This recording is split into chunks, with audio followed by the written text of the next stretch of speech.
Praise lord అండి. ఈరోజు ఒక చిన్న మాట ఏంటంటే, కొన్ని రోజుల ముందు నేను ఒక సాంగ్ తీసుకొని దాన్ని చిన్న టెస్టిమనీ లాగా చెప్పాననమాట.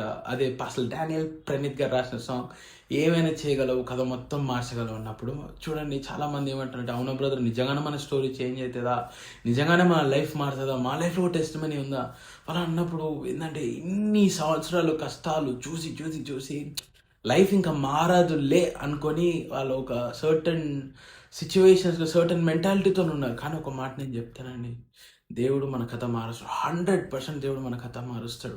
నేను ఎందుకు ఈ మాట అంటానంటే, ఫర్ ఎగ్జాంపుల్ తీసుకొని ఒక స్టోరీ రైటర్ తీసుకొని అతను ఒక స్టోరీ రాస్తాడు. ఆ స్టోరీ నచ్చకపోతే ఏం చేస్తాడంటే, స్టోరీని తీసేసి ఆ కథ వేరేలాగా రాసుకొని దాన్ని నీట్గా ప్రొజెక్ట్ చేస్తాడు అనమాట. చూడండి, ఒక నార్మల్ పర్సన్ మీలాగా మనలాగానే ఆ స్టోరీని మార్చుకునే శక్తి అతనికి ఉంది. స్క్రీన్ ప్లే నీట్గా చేయడానికి ఉన్న నాలెడ్జ్ ఉంది.